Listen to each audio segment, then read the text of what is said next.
الحمد لله رب العالمين الرحمن الرحيم مالك يوم الدين إياك نعبد وإياك إياك نعبد وإياك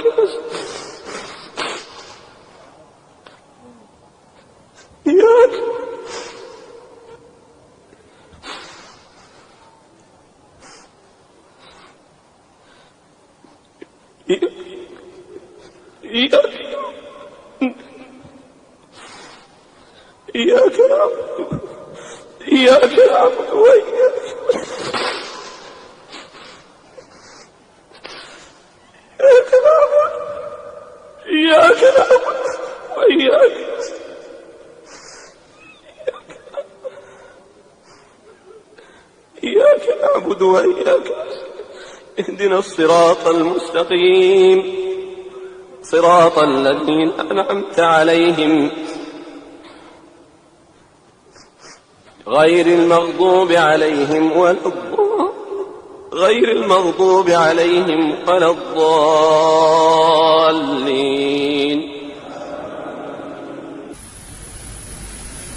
أعوذ بالله من الشيطان الرجيم. بسم الله الرحمن الرحیم. سوره مبارکه فاتحه سوره مکیه نوشته و هی 7 آیات 7 آیت. این سوره مبارکه دیگه بعد از سوره هجر نازل شده.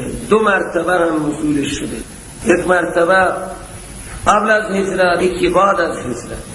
خلاصه یک مرتبه در مکه نازل شده و یک مرتبه در مدینه منوره نازل شده.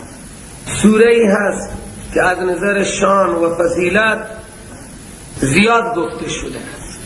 حالا بزرگترین که از فضائلش که قرآن عظیم الشان با این سوره مبارکه شروع است و در هر رکعت نماز، چه نفل و چه فرض چه واجب، این سوره را خواندن واجب است.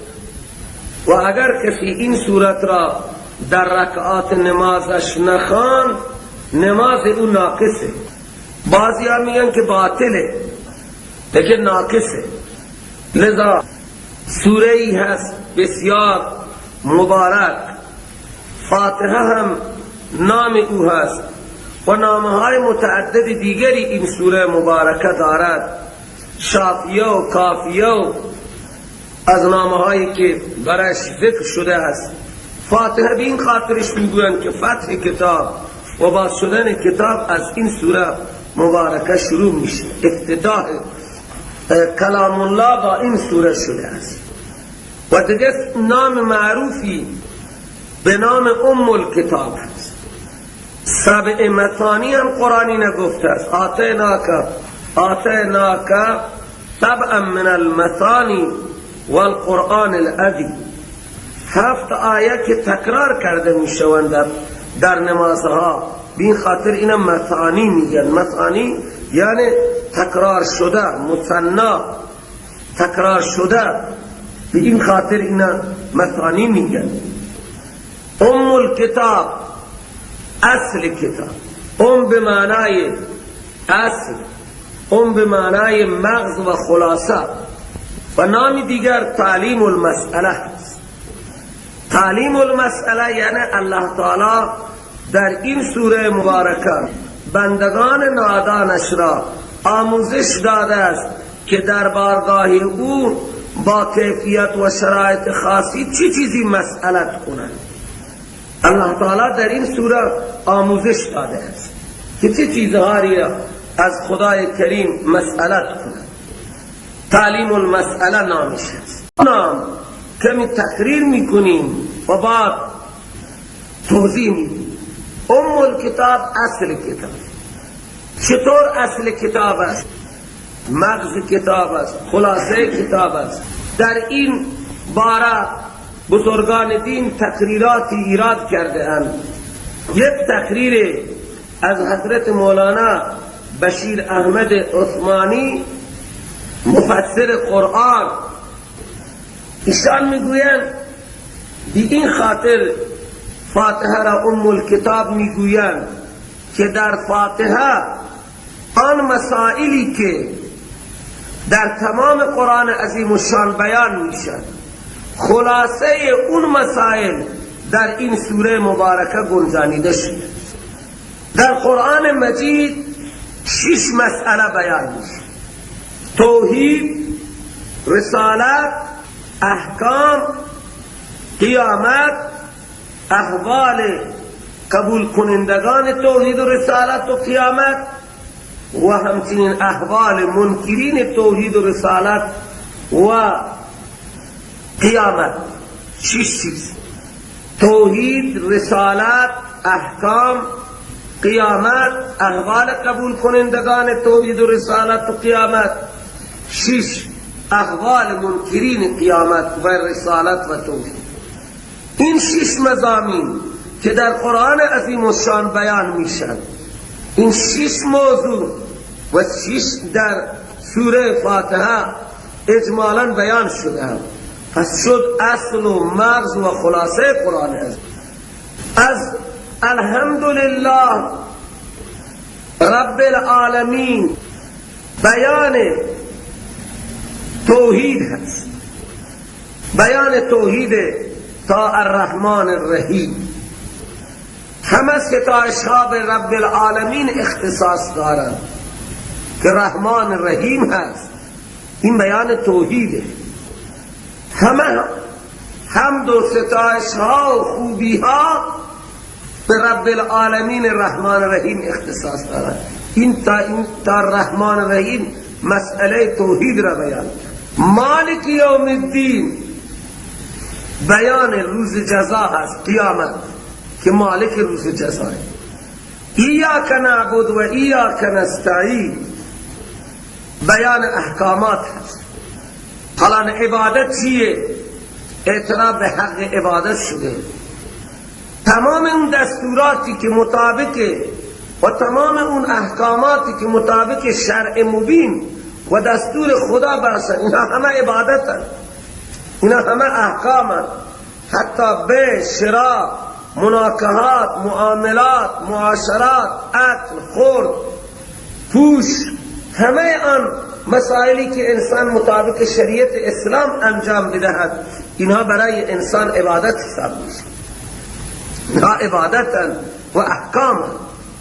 در ایاک نعبد و ایاک نستعین، در ایاک نعبد اینها گنجانیده شده و در اهدنا الصراط المستقیم. صراط مستقیم اطاعت از خدا هست. راه مستقیم راه خدا هست. راه خدا در چه بودی؟ در اوامر و در منهیات. اوامر را انجام بدیم، از منهیات اجتناب بکنیم، اینها همه صراط مستقیم. هر امری الله تعالی دارد، اون اوامر الهی را انجام بدیم، از منهیات اجتناب بکنیم، اینها همه میشوند احکام الهی. صراط الذین انعمت علیهم بیان حالات قبول کنندگان توحید و رسالت و معاد هست. کسانی که توحید را و رسالت را و قیامت را و احکامات را پذیرفته‌اند و عمل می کنند، اونها بندگان منعم علیه الهی هستند. و در 4 صنف الله تعالی این بندگانی را که بر آنها انعام فرموده است بیان کرده: نبیین، صدیقین، شهدا، صالحین. همه اینها را الله تعالی منعم علیهم قرار داده. اولئک مع الذین انعم الله علیهم من النبیین و الصدیقین و الشهداء و صالحین. اینها بندگان منعم علیهم هستند که انعام الهی بر آنها شده است.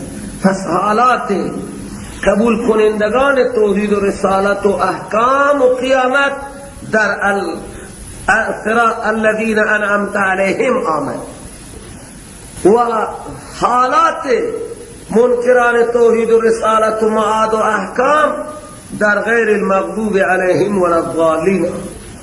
آنهایی که خدا بر آنها غضب کرده که توحید را نپذیرفتند، رسالت انبیا را نپذیرفتند، معتقد به قیامت نبودند، معتقد به احکامات الهی نبودند، اونها به 2 گروه تقسیمند. یکی گروه مغضوب علیهم و دیگری گروه ضالین. که منافقین باشه، کفار و منافق اینها مغضوب علیهم و ضالین.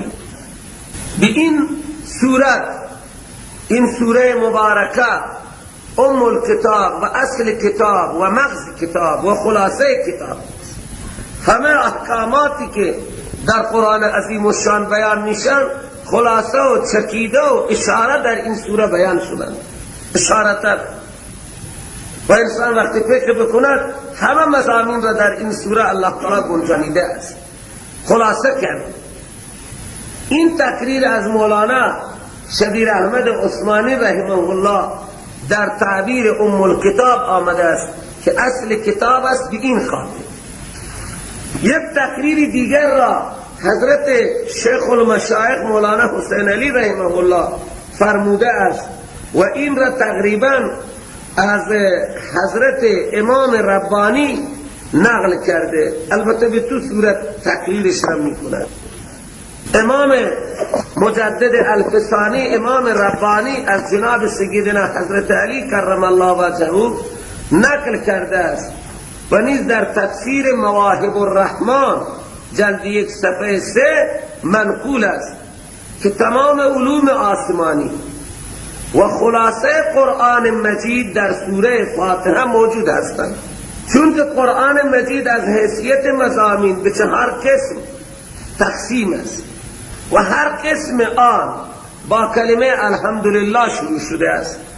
از قسم اول از الحمدلله رب العالمین تا اول انعام، قسم دوم از انعام تا اول کهف، انعام هم با الحمدلله شروع، کهف تا سبا این هم با الحمدلله شروع، از سبا تا آخر این هم با الحمدلله شروع، فاطر هم با الحمدلله شروع است، لیکن فاطر تتمه و مکمل سبا است.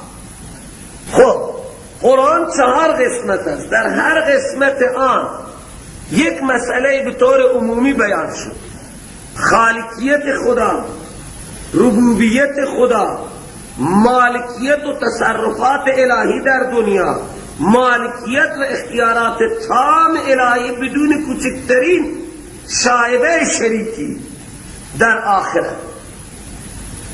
پس الله سبحانه و تعالی از قسمت اول این صفت معروف و مسلمه الهی که خالق هست و اکثریت انسانها، اکثریت بلکه بگیم به طور قاطع خالقیت خدا را قبول دارند.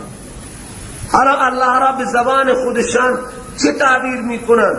لازم نیست که عرب الله میگه، ما عجمها خدا میگیم. هر کسی به زبان خودش معترف به خالق هست. خالق را انگلیسی ها چه میگن؟ خالق. الله چیز دیگر خالق چیز پیدا کننده چی میگن؟ حالا فارسی ها میگن پیدا کننده، نه؟ عرب میگه خالق. ما چون با لغت عرب آشنایی داریم خالق میگیم. به این خاطر از الحمدلله قسمت اول تا انعام خالقیت خدا بیان شده به طور ویژه.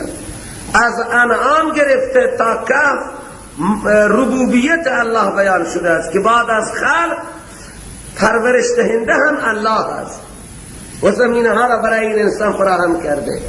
و از سوره کهف گرفته تا سبا مالکیت و اختیارات و تصرفات الهی در کائنات، همان طوری که خالق است، همان طوری که رب است و همان طور هم مدیر و مدبر و اختیاردار هم الله است.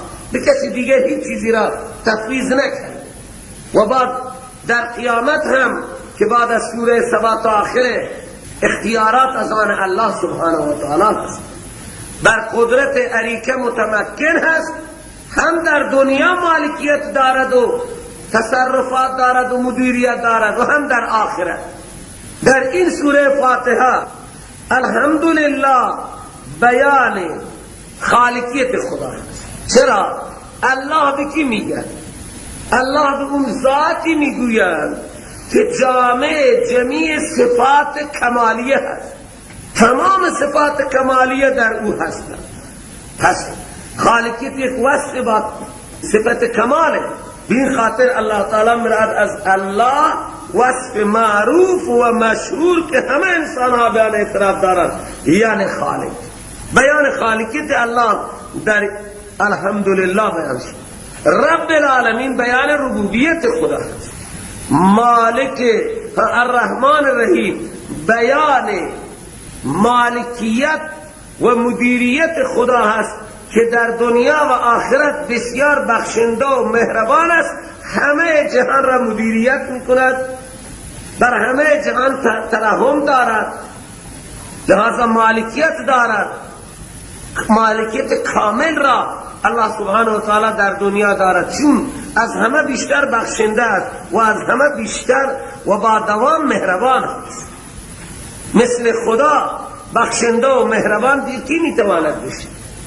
با این همه گناه و معصیت و انحراف و حرف نشوی که نمیشنوند بندگان از او، باز هم نانشون قطع نمیکنه، صحت سلامتی نشون قطع نمیکنه، بلکه اضافهشون هم میده. او بسیار رحمان رحیم است. بیان مالکیت خدا در این وصف است. این مالک مهربانی هست که همه چیز را در اختیار بشر گذاشت. و از مالک یوم الدین بیان مالکیت خدا روز جزا هست. خب این چهار مضامینی که در چهار قسمت بیان شده در سوره فاتحه هستند. خب این یک طریقه هست که این طریقه را حضرت مولانا نقل از امام ربانی و امام ربانی از حضرت علی فرمودند. به این خاطر اینا ام الکتاب میگن. و یک تقریر دیگر حضرت مولانا دارن، اون اینه که شما قبلا خواندید که حوامیم سبعه مغز و خلاصه و دیباچه قرآن عظیم الشان و اینها بیان مسئله توحید را در بعد دعا بیان کرد. فادعوا الله مخلصین له الدین. قال ربکم ادعونی استجب لکم. بعد فرمود که فادعوه مخلصین له الدین، حامیم مومن. و بعد اون حوامیم ششگانه بعدی جواب شبهاتی بودن که در هر یکی از اون سوره ها اعتراضات کفار را الله تعالی جواب داد. و مقدمه این حوامیم سوره زمر است. در سوره زمر از ابتدا گرفته تا آخر الله تعالی مسئله عبادت را به طور عمومی عنوان کرد. فرمود فاعبد الله مخلصا له الدین. فاعبد الله مخلصا له الدین. یا بار فرمود قل الله اعبد، من خدا را عبادت میکنم مخلصا له الدینی فاعبدوا ما شئتم. من پیغمبر فقط خدا را عبادت میکنم، شما هر کس را میخواهید غیر از خدا عبادت کنید. فاعبدوا ما شئتم من دون الله. پس مسئله که قرآن عظیم الشان و مغز قرآن و خلاصه و دیباچه و مقدمه حوامیم سبعه و زمر که مقدمه برای حوامیم سبعه، اون دو مسئله که زمر و حوامیم سبعه بیان کردن که عبادت حق اختصاصی الله هست و خصوصا شعبه بزرگ عبادت و مغز عبادت و خلاصه و چکیده عبادت خواندن و فریاد زدن از در سوره حامیم مومن شده، اون دو مسئله را که زمر و اون دو مسئله را که حوامیم سبعه بیان کردن در سوره فاتحه هست. در ایاک نعبد مسئله زمر را بیان کرد که در زمر گفت فاعبد الله. شما سوره زمر را نخواندید، برید مطالعه کنید که چقدر دستور عبادت هست و چه عناوینی دستور عبادت هست و از عبادت غیر الله انکار شده و انسانها خطاب به جاهل شدن که ای جاهل ها اپا غیر الله تأمرونی اعبد ایها الجاهلون. او احمقان دنیا، شما به عبادت غیر خدا من دستور میدی؟ تند حرف زده قرآن عظیم است. این خاطر دو مسئله بزرگ را که سوره زمر که مقدمه حوامیم است که حوامیم خلاصه قرآنن و مسئله دعا که شعبه بزرگ عبادت و مغز عبادت است. الدعا هو العباده، الدعا مغز العباده. اون دو خلاصه اون سوره ها، سوره زمر و سوره های حوامیم در فاتحه هستند. ایاک نعبد و ایاک نستعین. ایاک نعبد موضوع زمر را بیان کرد و ایاک نستعین موضوع حوامیم سبعه را بیان کرد که فقط تو را میخوانیم و از تو استعانت میگیریم. و خلاصه اون حوامیم در آخر سوره نوح بود. آخر سوره نوح قل انما ادعو ربی ولا اشرک به احد. خب پس نقل شده است که سر فاتحه در تفسیر ابن کثیر گفته شده است که سر فاتحه ایاک نعبد و ایاک نستعین است. اینطور گفته شده الفاتحه تو سر القرآن. فاتحه راز قرآن است و راز فاتحه این کلمه ایاک نعبد و ایاک نستعین، یعنی سوره فاتحه خلاصه قرآن هست و خلاصه سوره فاتحه ایاک نعبد و ایاک نستعین هست و خلاصه ایاک نعبد و ایاک نستعین بسم الله الرحمن الرحیم. الفاتحه تو سر القرآن، راز قرآن، رمز قرآن سوره فاتحه هست. بعض رمز فاتحه خلاصه شده فاتحه در ایاک نعبد و ایاک نستعین و ایاک نعبد و ایاک نستعین خلاصه شده در بسم الله الرحمن الرحیم. همانطوری که گفتیم بسم الله، الله علم لذات الواجب الوجود مستجمع لجمیع صفات الکمال. من جمله صفات کمال حاکمیت و آمریت خدا هست. اللہ تعالی خالق هست، رب هست، صفات کمال هست. مالک دنیا و آخرت هست، حاکم دنیا و آخرت هست. در آخرت هم اللہ تعالی حاکمیت دارد و آمر هست. الا له الخلق والامر. همه این صفات اون خلاصه سوره فاتحه در لفظ الله آمد. هم خالقیت خدا آمد، هم ربوبیت خدا آمد، هم مالکیت خدا در دنیا و آخرت آمد، هم حاکمیت که الله حاکم هست، حکم صادر میکنه. الله تعالی حکم کننده هست، دستور صادر میکنه و این حاکم محسن و منعم واجب الاطاعت هست. لفظ الله تمام احکام هم آمدن اینجا. خالقیت خدا بیان شد، ربوبیت خدا بیان شد، مالکیت خدا هم بیان شد، حاکمیت خدا هم بیان شد. و الرحمن الرحیم، ها این ذاتی که دارای این همه صفات هست او هم بسیار بخشنده و مهربان هست. تمام این چیز. خب کسی که منعمه، کسی که محسنه، نباید زیر بار دستور او رفت، نباید از دستور او اطاعت کرد.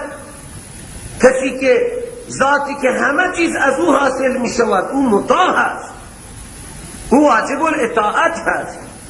خلاصه در بسم الله الرحمن الرحیم سوره فاتحه خلاصه شده. و باز هم در بسم الله الرحمن الرحیم در بای بسم الله خلاصه شده است. بای بسم الله برای استعانت است. یعنی مقصد عبادت چیه؟ که همه شما محتاج و استعانت گیرنده الله تعالی بی نیاز و مستعان. خلاصه عبادت چیه؟ که همه ما محتاج مستعین، الله تعالی بی نیاز مستعان. مقصد عبادت هم همینه که ما عجز و ناتوانی و انکساری و فروتنی و تواضع خود را و عاجزی خود را در برابر الله توانا و مقتدر و دانا و همه صفات کمال در او هست ما تسلیمی. این در باب بسم الله خدا به ما سبق داده که همه شما محتاج، انتم الفقراء الى الله والله هو الغنی الحمید. همه ما نیازمند، فرشته نیازمند، نبی نیازمند، ولی نیازمند، مقربان را نیاز بیشتر است از غیر مقربان. همه ما محتاج، ملک، انس، جن و الله تعالی بی نیاز. ما مستعین و گدا، او شاه و همه اختیاردار و مالک و مستحق. در باب بسم الله الله تعالی بندگی را به ما آموزش داده. چرا باید بسم الله برای استعانت است، یعنی استعینوا بسم الله الرحمن الرحیم. استعینوا متعلق است که استعینوا یا استعینوا یا نستعینوا. حالا یک جمع میگه، یک فرد میگه. حالا یک بحثایی که شما در مورد بسم الله الرحمن الرحیم خواندید. پس خلاصه شد قرآن عظیم الشان در باب بسم الله. خب اولین لفظ قرآن بای بسم الله است و آخرین لفظ قرآن سین و ناس است. حضرت استاد می فرمودن با سین وصل بشه می شود بس، یعنی ما را خدا با قرآن بس است، نیازی به هیچ کسی نداری. این کمال توحید. بس البته بس عربی نیست، بس فارسی. بس یعنی خدا ما را بس است، دیگه نیازی ما به کسی نداره. و مقصد عبادت و بندگی هم همینه، انسان فناه بشه. اینه میگوین فناه فی الله، جز خدا دیگه کسی نیست. و همون آخرین دستبوز برد مادر ما به خدا شد. وقتی رو به پدر کرد و گفت جواب بده، وقتی رسول پاک صلی اللہ علیہ وسلم سال کرد، همه سر را پایین گرفتن. مادر ما فرمود معامله من معامله پدر یوسف هست، که وقتی گزارش ناگوار دادن گفت فصبر جمیل والله المستعان علی ما تصفون. مادر از محبت پیغمبر، محبت پدر و مادر پرید و در پناه خدا قرار گرفت. الله تعالی مشکل گشایی. دیگه یعقوب علیه السلام در محبت یوسف گیر بود. الله تعالی یوسف را دور کرد و نعره والله المستعان زد. و مادر عایشه در محبت رسول و محبت پدر و مادر اینجا در محبت مخلوق بودن. الله تعالی حالی آورد که مادر از این پناه مخلوق، بله برای یک زن شوهر پشتیبان است، برای یک دختر پدر و مادر بزرگترین پشتیبانند و پناهگاهند. الله تعالی حالتی آورد که این پناهگاه ها درد مادر ما را دوا نکردند. فوری از این پناهگاه های مخلوقی به پناهگاه خالق و مستعان پرید. وقتی او اونجا رفت دیگه اینها همه ماندن.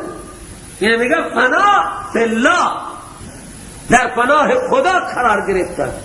همین میگه آخرین نقطه ولایت که انسان از مخلوق رد میشه. و این همون نقطه هست که خدا به پیغمبرش فرمود تبتل الیه تبتیلا. این هست سروران گرامی که انسان از تمام علائق غیر الله ببره و به خالق مقتدر خود را وصل. پناه فی الله یعنی او جز خدا دیگه پناهگاهی برای خود تصور نکنه، نه اتاق را و نه پدر و مادر را و نه نبی را و نه ولی را، بلکه پناهگاهش آخرین پناهگاه است. اینها دیگه تا یک حدی میتونن دفاع کنند و پناهگاهی کنند. لیکن مادر عایشه از محبت پایین به محبت خالق وقتی که گفت معامله من معامله یوسف، پدر یوسف، اسم یعقوب در ذهنش رفت، نام یعقوب از ذهن من رفت. من گفتم پدر یوسف. او چطور گفت والله المستعان، او هست مستعان و پناهگاه، منم مستعین. شما که پناهگاه و پشتیبان من بودید، همه سرها را پایین و سکوتید و شبهه در دل شما هست که من گناهگارم یا بیگناهم، هنوز برای شما تشفی نشده است. خود پیغمبر تا وحی نامد پیغمبر گیر، وقتی خدا وحی آورد بشارت داد، قانون بیان کرد، مقررات بیان کرد، تمام سوره نوح مقررات و احکامات زندگی را اللہ تعالی بیان کرد و اونجا یک قانون بسیار بزرگی بیان کرد. پس این هست سروران گرامی آخرین نکته انسان که در پناه خدا قرار و جز خدا دیگه برای خودش دیگه پناهگاه تصور نکند، نه شوهر را، نه برادر را، نه پدر را، نه خویشاوند را، نه سنگ را، نه حجر را، نه آستان را، نه باستان را. آخرین نقطه بشر پناه خدا است. و همین سروران گرامی مسئله توحید هم همینه که انسان از تمام این مخلوقات ببره و توجه تامش به خالق باشه، بود و نابود مخلوق برایش برابر باشه. این هم آخرین نقطه توحید است. خب این تقریری نسبت به کتاب هست که این را به این مناسبت کتاب میگن، اصل کتاب، خلاصه کتاب، مغز کتاب. خب این تعلیم المسئله هم میگن. چی میگن؟ تعلیم المسئله. خدا در این سوره مبارکه ما بندگان نادان را آموزش داده است که به چه کیفیتی و نحوی و چه چیزی از او بخواهیم. ما که نابلد بودیم. انسان در یک بارگاه بسیار بزرگ بره مبهوت میشه که چه چیز بخواد. همه چیز هست. مثل اینکه یک کسی بره و یک باغ پر از میوه باشد، اون میگه شما از یک نوع میوه ببرید. او چه میوه ای را ببرد که کفایت از همه میوه ها بکنه؟ کسی نمیتونه مگر خیلی ماهر باشد و ویتامین ها و صلاحیت های میوه را بداند، میوه انتخاب کند که به قول مردکا سرشار از ویتامین باشد. لذا الله تعالی در این سوره مبارکه به ما آموزش داده است کیفیت و نحوه سوال را و سوال را، به چه کیفیتی بخواهیم و چه چیزی بخواهیم. این خاطر اینو میگن تعلیم المسئله. الله تعالی آموزش داده است طریقه سوال را و سوال را. لحظا به این مناسبت سوره فاتحه بسم الله الرحمن الرحیم شروع شده. الحمدلله رب العالمین الرحمن الرحیم مالک یوم الدین ایاک نعبد و ایاک نستعین. از بای بسم الله. الان اینجا یک مسئله هست سروران گرامی، اشاره کنم بعد شروع کنم و تفسیر را هم به مطابق همین نام میکنیم که تعلیم المسئله هست. تفسیر این سوره هم به مناسبت همین نام و نشان میکنیم. حالا بسم الله الرحمن الرحیم چه حیثیتی دارد در ابتدای سوره فاتحه و در ابتدای سوره های دیگر، به جز یک سوره که بسم الله الرحمن الرحیم ندارد 113 سوره بسم الله دارد.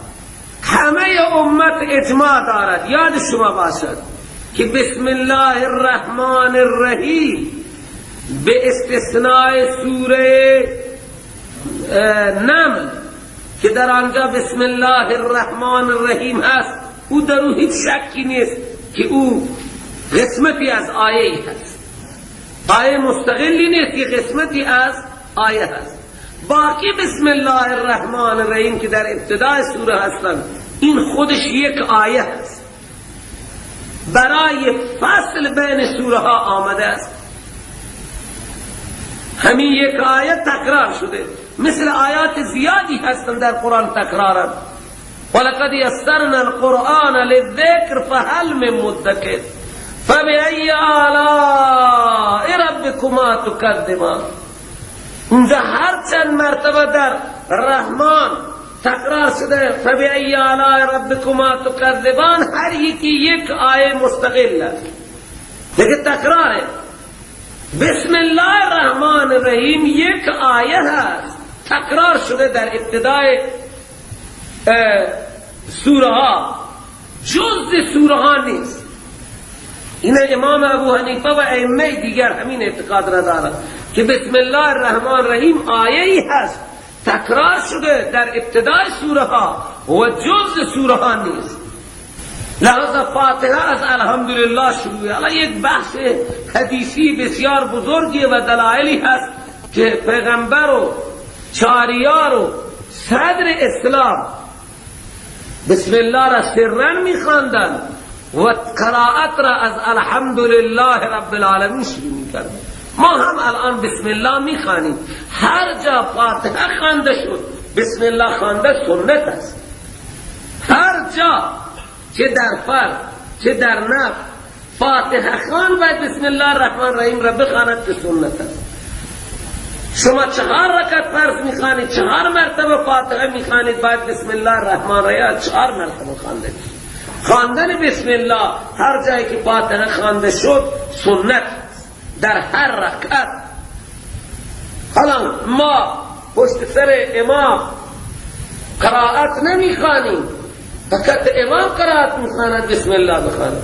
جایی که ما منفردیم یا امامی هم باید بسم الله الرحمن الرحیم را با الحمد بخوانیم، لیکن سر جهران نیست. جهر از الحمدلله شروع شده. همه شخصی بسم الله الرحمن الرحیم را، من هیچ کسی را نشنیدم که بسم الله الرحمن الرحیم را جهران بخواند. بدعت را ول. لذا بسم الله الرحمن الرحیم نزد حنفی ها و بسیاری از علمای دیگر جز نه فاتحه است نه سوره های دیگر، خودش یک آیه تکرار شده بجز سوره براءت که از صحابه یک بسم الله را که سند و اعتبارش را از پیغمبر نداشتن در ابتدای سوره توبه براءت اضافه نکردن. حالا چرا نکردن؟ الا تا بیان شده اونجا انشاءالله اگر فرصتی بود بیان. خب باقی سوره ها را که وقتی ما با الحمد ضم میکنیم، حالا اونجا بسم الله الرحمن الرحیم نزد ما خواندنش سنت نیست. حالا ما قل هو الله شریف را با فاتحه وصل کردیم، معوذتین را وصل کردیم، یا سوره دیگر از سوره ها از سوره های بزرگ شروع کردیم از ابتدا خواندن را، بسم الله را با سوره وصل نیم. حالا ما با سوره فاتحه خواستیم که از ابتدای سوره بقره بخوانیم، تمامش را بخوانیم ماشاءالله شما حافظا، 1 2 3 5 آیه بخوانیم بسم الله الرحمن الرحیم را نزد احناف وصل نیم. امام شافعی رحمه الله میگوید این بسم الله الرحمن الرحیم جز هر سوره. در آیه بودنش که هیچ اختلافی، آیه تکراری شان میفرمایند که جز فاتحه و جز سوره های دیگره. هر که میخواهد این با فاتحه سوره را وصل کند بسم الله الرحمن الرحیم را هم باید با اون سوره بخواند. همینطور میخواهد. در هر حال این یک مسئله فقهی بین علماء و مجتهدین هست. من شمه ایراد کردم، بحث های بزرگ و طویل و عریض و اسناد و روایات و مدارک تو کتب حدیث و تو شرح این چیزها را نوشته کرده. خب بسم الله الرحمن الرحیم الله تعالی به ما آموزش داده است که بگویی، لہذا توی قرآن ها جزها نوشته چون تعلیم المسئله هست. الله تعالی به ما آموزش داده و لہذا طبق این نام در ابتدای هر جمله لفظ قولو مقدر است. لفظ قولو مقدر است. بگویید ای مسلمان ها به نام الله الرحمن الرحیم استعانت میگیرید. قولوا بسم الله الرحمن الرحیم نستعینو، چون با استعانت با بسم الله برای استعانت است. و همش هم متعلق را میگه مؤخر کنید که برای حصر دلالت. فقط به نام الله الرحمن الرحیم ما استعانت میگیریم، میخوریم، میخوابیم، کار میکنیم، کسب میکنیم، حمل میکنیم، جنگ میکنیم، صلح میکنیم، همه کارهای بیبال و زیشان را باید با نام الله که دارای تمام صفات کمالیه، اللهی که از همه بیشتر بخشنده است. رحمان و رحیم دو صیغه مبالغه است، هم رحمان هم رحیم.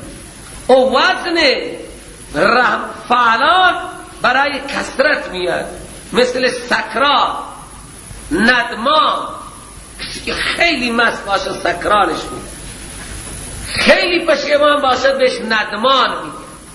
پس رحمان صیغه مبالغه، یعنی کثیر الغفران. و رحیم بر وزن فعیل، این برای دوام می آید، مثل کریم، مثل سخی. کریم به کسی می گوید که احسان دوامی داشته باشد، یا مثلا ظریف، هوشیار. این چیزی است که دوام دارد.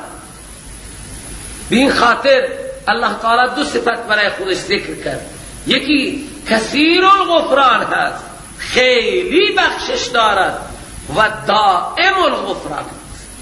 این بخشش الهی یک زمان نیست که یک سال زیاد ببخشد و بعد دیگه بخشش نداشته باشه، نه، هم کثیر الغفران هست و هم دائم الغفران. دو تا صیغه مبالغه به کار برد. شما به نام الله که دارای تمام است، این لفظ الله سروران گرامی یک بحث‌های علمی است. لفظ الله یک لفظ جامد هست یا مشترکه؟ بعضی میگن نه این لفظ جامده، علم لذات الواجب الوجود، نام برای آن ذاتی که بودنش واجب هست و نبودنش محاله و تمام صفات کمال در او هستن. وقت لفظ الله گفتیم بر ذات خدا اطلاق میشه، بر غیر خدا این اطلاق کردن درست نیست بدون اضافه. اگر بگی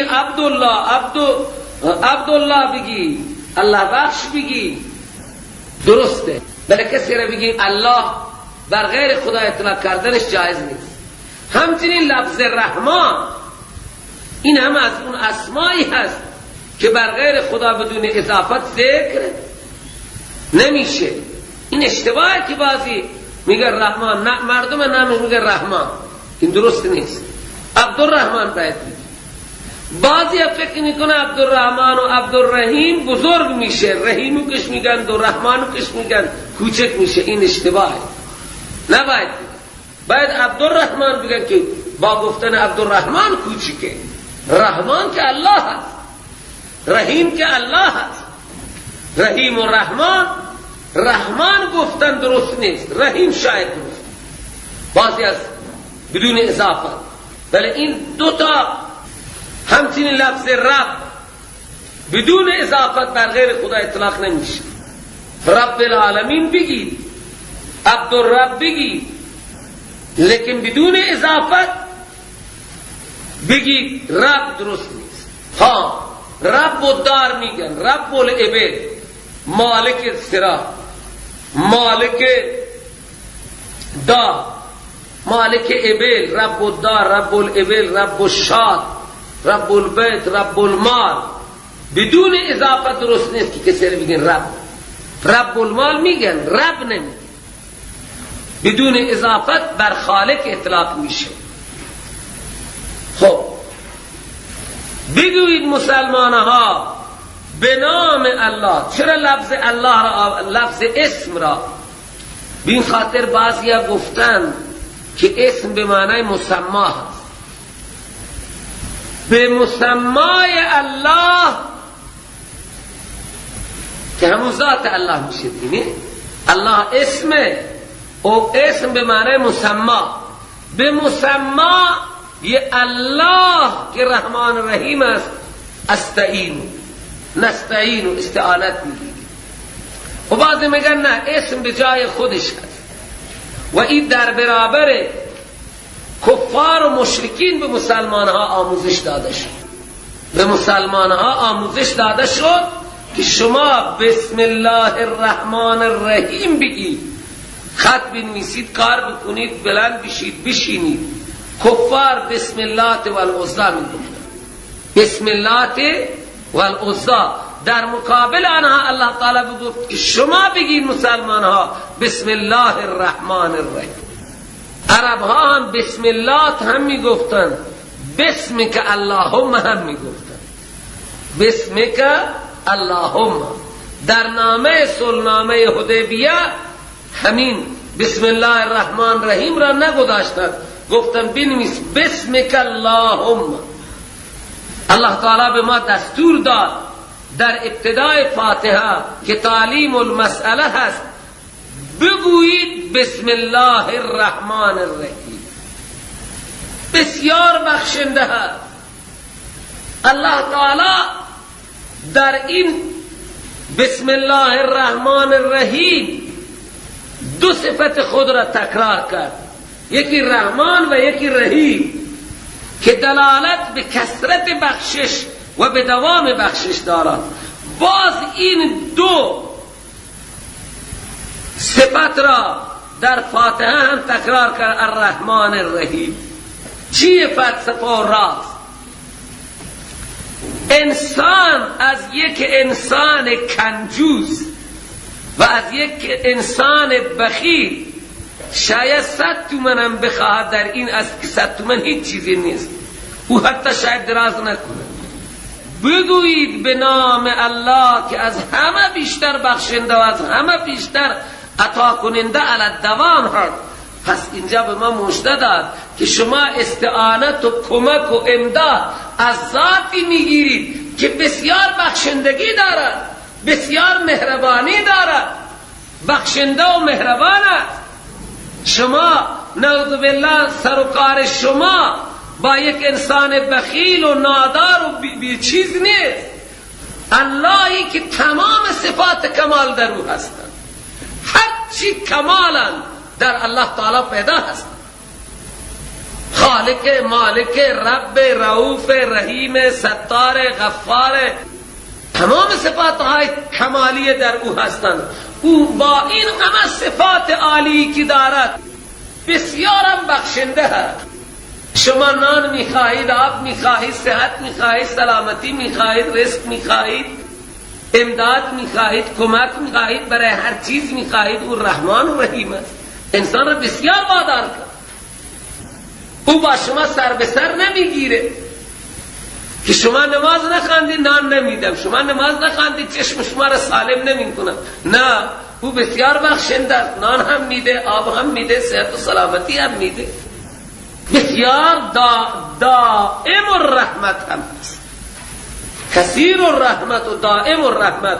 الله تعالی باز در الحمدلله به ما دستور داد، قولوا، بگویید که الحمدلله. باز این لفظ الله را آورد. همه حمدها به الله اختصاص دارد. این جمله سروران گرامی الحمدلله که در این جمله هم دعوا هست و هم دلیل هست، کامل ترین جمله به کار رفته. جمله بالاتر و محبوبتر از الحمدلله اگر می بود، الله تعالی کتابش را با اون کلمه شروع. حتی درباره این هم گفته شده است که الحمدلله فضیلت بیشتری دارد یا کلمه طیبه لا اله الا الله. بعضی برینند که الحمدلله فضیلت بیشتری دارد. اونجا نفی غیر الله شده، باز برای خدا اثبات شده. اینجا از اول همه چیز برای خدا ثابت. و این جمله الحمدلله یک جمله خبریه هست یا انشائیه یا هر دو. در تفسیر جلالین توجیه داده است که هر دو باشد، هم جمله انشائیه باشد و هم جمله خبریه. الله تعالی خبر میداد بگید شما و به جهان خبر بکنید که همه حمدها به خدا اختصاص دارند. اینجا سروران گرامی الف لام الحمد برای چی؟ بحثیه. شما خواندید اونایی که طلبه هستن، حالا اونایی که طلبگی این سرخوناب نخواندن بعضی حرفای اصطلاحی هیچ نشن، بله چیزی نیست سخت. مطالبی که بیان میشه انشاءالله اونا میفهمن. این لفظ الف لام الحمد شما میدانید الف لام دو قسم دارد، تعریفی و اسمی. خب این تعریفی 4 قسم دارد: جنسی، استغراقی، عهد خارجی و عهد ذهنی. این الف لام چیه؟ بعضیا گفتن جنسیه، بعضیا گفتن استغراقیه. استغراقی باشد معنی تمام حمدها به خدا اختصاص دارد، و اگر جنسی باشد معنی جنس هم به خدا اختصاص دارد. اشکال وارد می شود در این توجیه که خب همه حمدها به خدا چطور اختصاص دارن که پیغمبر را ما هم تعریف میکنیم، بندگان را هم تعریف میکنیم، از سخاوت و از جود و از بخشش و از مردانگی و از زیبایی و ظاهری و معنوی مخلوقات هم تعریف میشه. پس چطور میگه که همه حمدها به خدا اختصاص دارن؟ خدا خبر میده در حالی که دیگران هم حمد میشه. و اگر معنی انشاء بشه که یعنی شما پیدا کنید این اعتقاد را که الحمدلله است، باز هم اشکال وارد میشه که مخلوقات هم حمد میشه. خب این جواب دادن که بله، مخلوق هر خوبی داشته باشد، هر زیبایی داشته باشد، این خوبی و این زیبایی از آن الله است. این توجیه کردن. لیکن مولانا حسین علی رحمه الله میفرماید که نه، باید آیه را معنی کرد که اشکال اصلا وارد نشه. پس الف لام الحمد برای چیه؟ میگه خب عهد ذهنی کی نیست، چون عهد ذهنی در حکم نکره است، غیر معروفه. پس این میشود عهد خارجی. عهد خارجی به طرف یک چیز معهودی بشه. الله سبحانه و تعالی الف لام الحمد را الف لام معهودی کرد، یعنی اون حمدهایی که ای مشرکین شما برای معبودان خودتان بیان میکنید، حاجت روا و مشکل گشا و حاضر و ناظر و دافع البلا، این تعریفاتی که شما برای غیر خدا میکنید اینها به الله اختصاص دارد. برای معبودان شما هیچ چیزی نیست. شما برای معبودان خودتون یک سری حمدهایی دارید، لہذا اون حمدها برای معبودان شما نیستند، بلکه اون حمدها به خدا اختصاص دارند. حاضر و ناظر الله هست، حاجت روا الله هست، مشکل گشا الله هست، برکت دهنده الله هست، قادر مطلق الله هست، بیچون و چرا الله هست. شما همه چرا دارید و حتی نبی هم چرا دارد. وقتی خدا میگه لم تحرم ما احل الله لك، چرا ندارد؟ الله چرا ندارد؟ نبی دعای میکند، خدا میگه چرا دعا کردی؟ انه لیس من اهله ولا تخاطبنی فی الذین ظلموا، با من حرف نزنید درباره ظالمین. بیچون و چرا الله هست، مثل ندارد، چرا هم ندارد، بیچون و بیچرا. لا یسأل اما یفعل و هم یسألون. شما گرفتید که نه اینها مطاعن، کجا مطاعن؟ اینها مطیعن. تمام اون صفاتی که مشرکین برای معبودان خود بیان میکردن، الله تعالی میگه اونها هیچ صفتی ندارن، همه اون صفات به خدا اختصاص دارن. اون صفاتی که شما برای معبودان بیان میکنید اون صفات اختصاصی الله. چرا این صفات به خدا اختصاص دارن؟ به خاطر اینکه او واجب الوجود و مستجمع جمیع صفات کمال است، هم دعوا هست و هم دلیل است. چرا لفظ الله مصداقش همینه. الله به اون ذات میگن که بودنش لازمی، نبودنش محال. واجب الوجود معنیش اینه و دارای تمام صفات کمال هست. الله نام است برای اون ذات. همینجا ببینید دعوا شد و هم دلیله. همه حمدها به الله اختصاص دارن. برای چی؟ او دارای تمام صفات. صفت کمالی باشد در خدا یافت میشه. قادر، مقتدر، ملک، مالک و من جمله الله تعالی 4 صفت به اضافه اینجا ذکر. یکی رب العالمین، یکی الرحمن، الرحیم، مالک یوم الدین.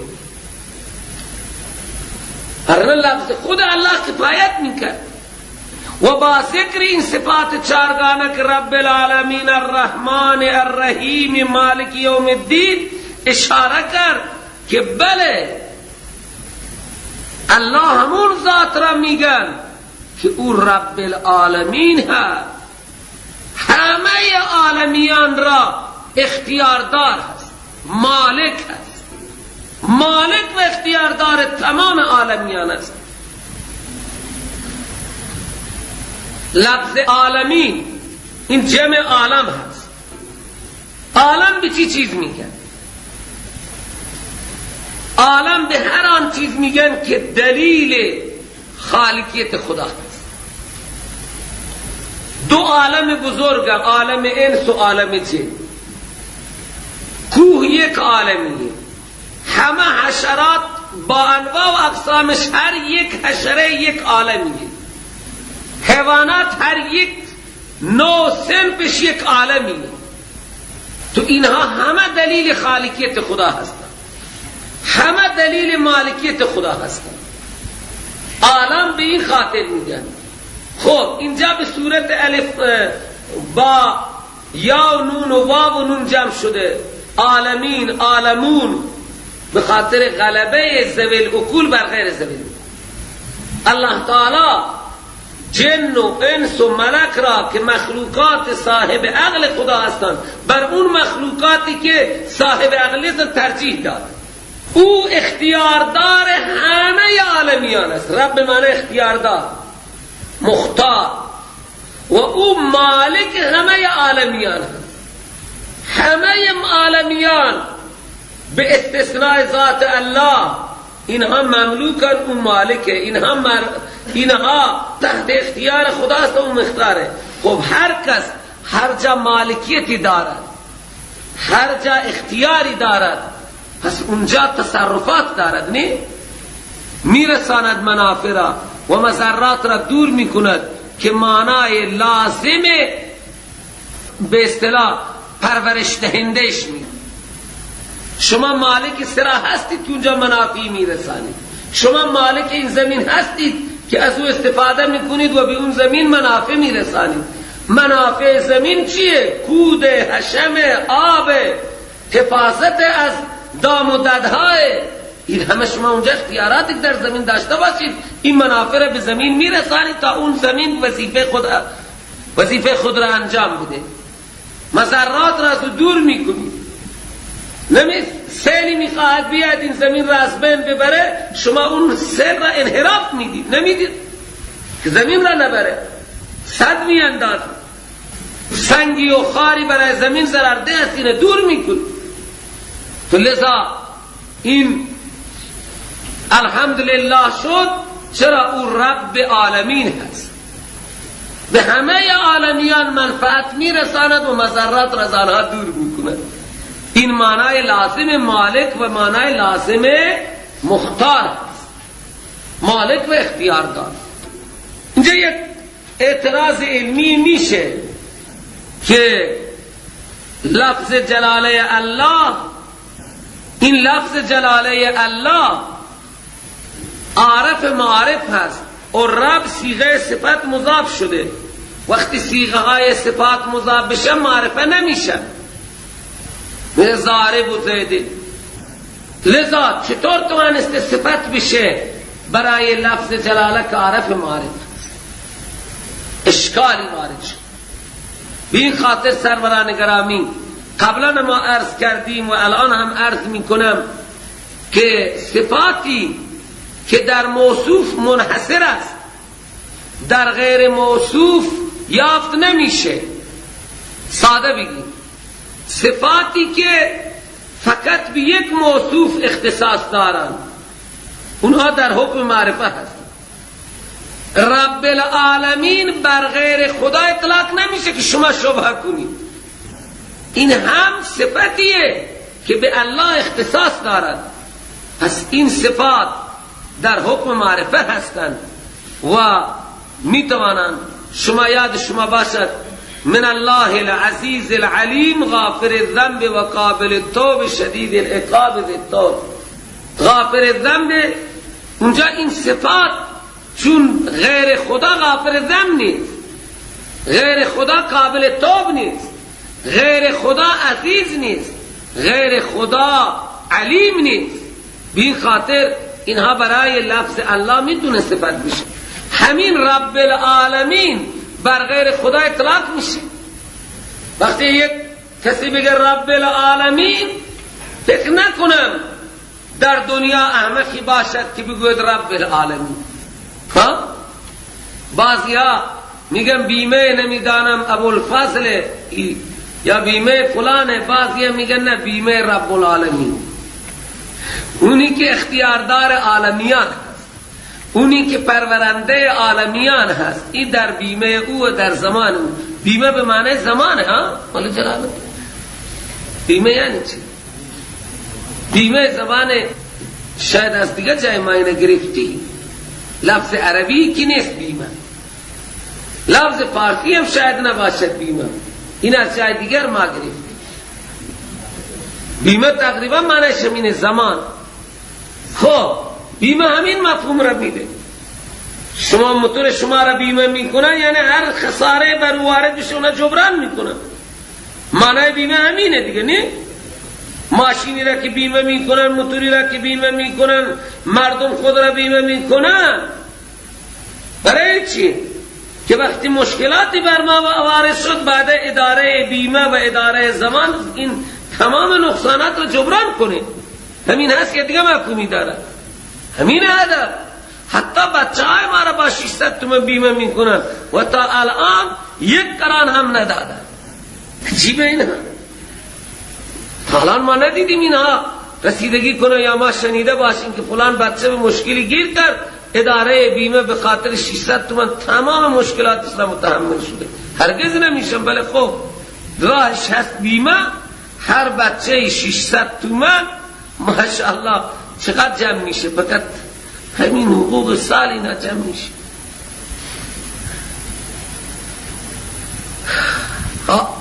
بیمه رب العالمین.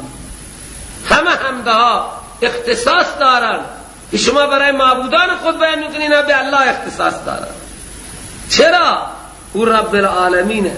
همه عالمیان را او میدهد و پرورش میدهد. پرورش یعنی چه؟ منافع تدریجاً به آنها میرساند تا آنها به حد کمال برسند و مضرات را از آنها دور میکند تا آنها به حد کمال. و پرورش دهنده معنیش همینه. منافع را میرساند و مضرات را دور میکند. این هم تدریجیه. به تدریج منافع را به او میرساند، مضرات را دور میکند. او طفل لم یدره میشود علامه زمان. او میشه جناب معمار، جناب مفتی، جناب قاضی. این خدا هست که منافع را میرساند و مضرات را دور میکند تا به حد کمال هر کسی مطابق شان خودش به کمال برسه. همین انسان نگاه کن چطور الله تعالی ربوبیت دارد. در شکم مادر هم ربوبیت دارد. نطفه را علقه میکنه، علقه را مزغه، مزغه را عظام، فکسون العظام لحما ثم انشاناه خلقا آخر فتبارک الله احسن الخالقین. بعد از شکم مادر که میاد الله تعالی چه منافعی بهش میرساند. این گوش نمیتواند بخورد، این روغن نمیتونه هضم کنه. لذا دو شیر نه یکی، که اگر یکی بھی مشکلی گیر کرد با یکی او استفاده کنه. دو شیر فواره کننده. سبحان الله. اگر این پستانها را الله تعالی در پشت میکرد، این مادر چطور میتوانه سینه بده؟